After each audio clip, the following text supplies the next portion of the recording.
మోకాల నొప్పులకు ఎటువంటి సర్జరీ లేకుండా ఎపియాన్ పెయిన్ క్లినిక్ అందిస్తున్న అత్యాధునిక చికిత్స. నమస్తే, welcome to Suman TV. So చాలా మంది నిద్రలో కండరాలు పట్టేస్తూ ఉంటాయి. ఆ బాధ తట్టుకోలేనిదిగా ఉంటుంది. అసలు ఈ సమస్య ఎందుకు రాకుండా ఎటువంటి జాగ్రత్తలు తీసుకోవాలి? ఈ సమస్య బాగా ఉన్నట్లయితే ఎటువంటి ట్రీట్మెంట్స్ అందుబాటులో ఉన్నాయి? సో మన ఆహార నియమాలు ఎలా ఉండాలి? మన లైఫ్ స్టైల్లో ఎటువంటి చేంజెస్ చేసుకోవాలి? సో ఇలాంటి వివరాలు అడిగి తెలుసుకుందాం. ఈరోజు మనతో పాటు ఉన్నారు ప్రముఖ న్యూరో సర్జన్ డాక్టర్ రంగనాథం గారు ఫ్రమ్ సన్షైన్. నమస్కారం డాక్టర్. నమస్కారం డాక్టర్ గారు, చాలా మంది కూడా నిద్రలో కండరాలు పట్టేస్తూ ఉంటాయి, స్లీప్ డిస్టర్బ్ ఉంటుంది. సో అంతేకాకుండా ఈ సమస్య మరీ ఎక్కువగా ఉంటే వాళ్ళ లైఫ్ స్టైల్ అంతా చేంజ్ అయిపోతుంటుంది కూడా. సో అలాంటి వాళ్ళకి ఏం చెప్తారు డాక్టర్? అసలు ఈ కండరాల సమస్య అనేది ఎందుకు?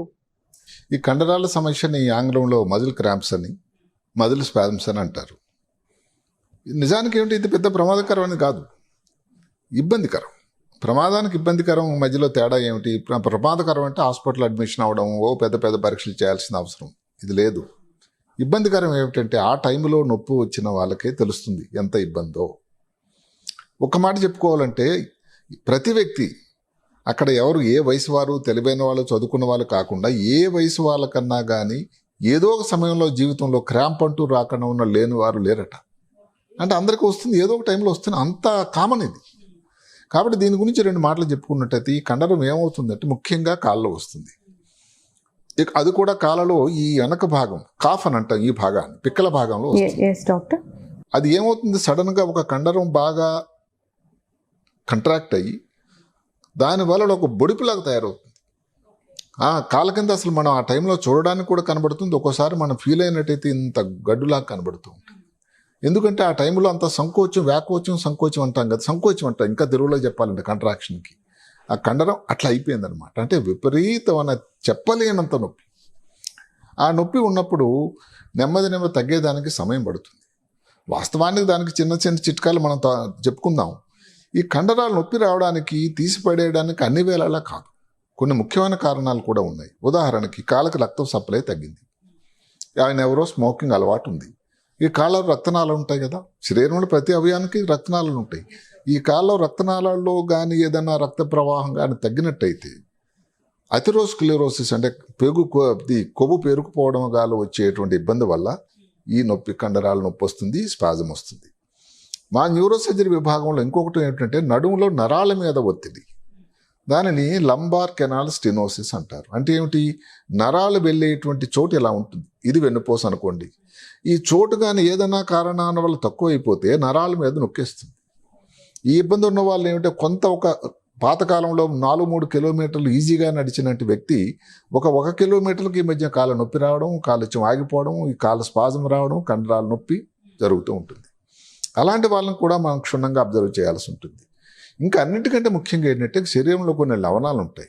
పొటాషియం అని, కాల్షియం అని, మెగ్నీషియం అని, కొంతవరకు సోడియం అని. ఇవన్నీ చాలా ముఖ్యమైన లవణాలు. మనం తీసుకునే భోజనంలో ఇవన్నీ లభ్యమే ఉండాలి. ఈ లవణాలు ఏదన్నా కానీ కారణం వల్ల తగ్గినా కూడా ఈ నొప్పులు రావడం సహజం.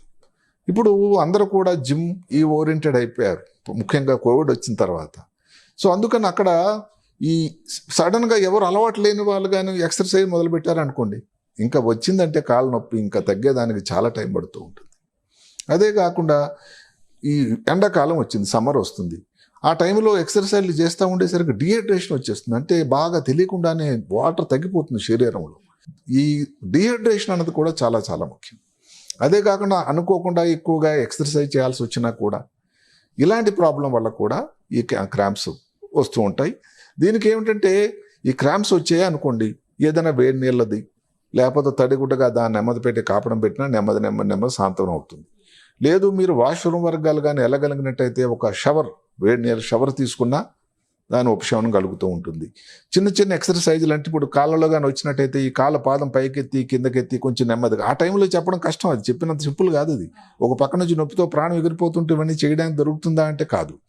మీరు కానీ కాళ్ళు కొంచెం పైకెత్తి ఈ కాళ్ళని పైకి, పాదాన్ని కిందికి కానీ పైకి కానీ చేయగలిగితే కూడా కొన్ని క్షణాలు తగ్గిపోతూ ఉంటుంది.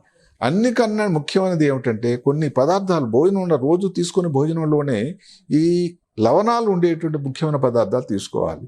ఉదాహరణకి మనం తీసుకునే అన్నింటికంటే మంచి లవణాలు ఉండేటువంటిది ఇప్పుడు పపాయ ఉంది, తర్బూజా ఉంది, వాటర్ మెలన్, లేకపోతే ఈ గుమ్మడికాయ ఉంది, గుమ్మడికాయలో ప్రశస్తమైనది కాల్షియం మెగ్నీషియం లవణాలు ఉంటాయి. ఎన్ని గుమ్మడికాయ డాక్టర్? ఎన్ని గుమ్మడికాయ కూడా.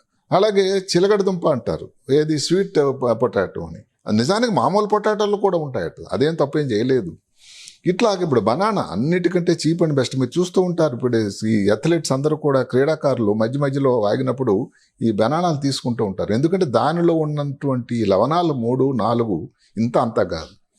అలాగే మిల్క్ తీసుకోండి, లేకపోతే ఆరెంజ్ జ్యూస్ తీసుకోండి, బీన్స్ ఉండేటువంటి పదార్థాలు ఎక్కువ సేవించండి. ఇంకొక ఫ్యాషన్ ఫ్రూట్ ఉంది, దాన్ని పెట్టి అవకాడో అంటారు. అంటే ఏమిటంటే క్రీమ్ ఫ్రూట్ అంటారు. సరే, ఇది కొంచెం కాస్ట్లీతో కూడుకున్నది. మన ఇంటి దగ్గర రోజు దొరికిన అరటిపళ్ళు, మన ఊర్లో ప్రతి వీధిలో దొరికే అరటిపళ్ళు పుష్కలంగా ఉన్నాయి లవణాలు. కాబట్టి ఏదైతేనేమి క్రాంప్ అన్నది ప్రమాదకరమైనది కాకపోయినా పరీక్ష చేయాల్సి ఉంటుంది. ఇవన్నీ చిట్కాలు మీరు చేస్తూ ఉన్నారు, తగ్గటం లేదు, మాటి మాటికి వస్తూ ఉంటుంది.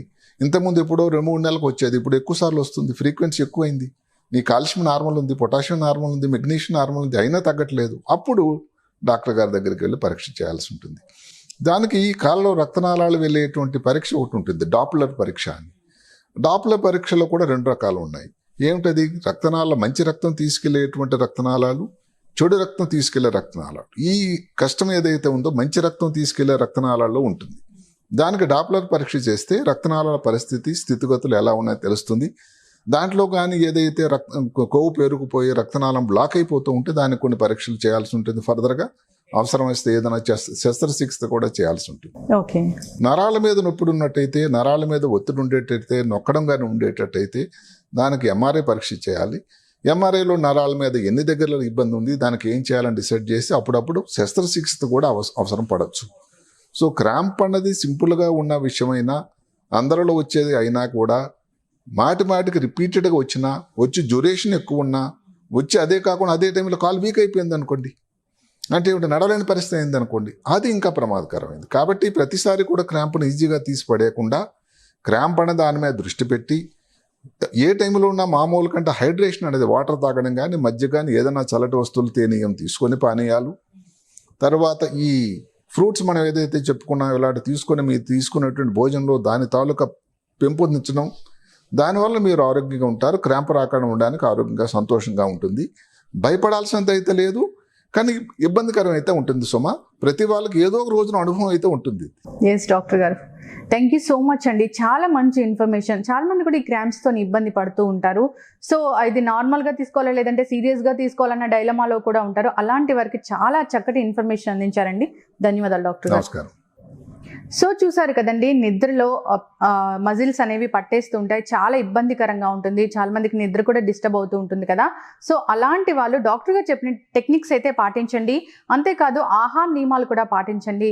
ఫ్రూట్స్ని కూడా యాడ్ చేసుకోండి డాక్టర్ గారు చెప్పిన విధంగా. ఇక ఎప్పుడైనా ఈ ప్రాబ్లం సీరియస్గా అనిపించినట్లయితే కనుక, అసలు తగ్గకుండా ఉన్నట్లయితే డాక్టర్ని సంప్రదించండి. ఇది వాళ్ళ టాపిక్. మరో టాపిక్తో మళ్ళీ కలుద్దాం.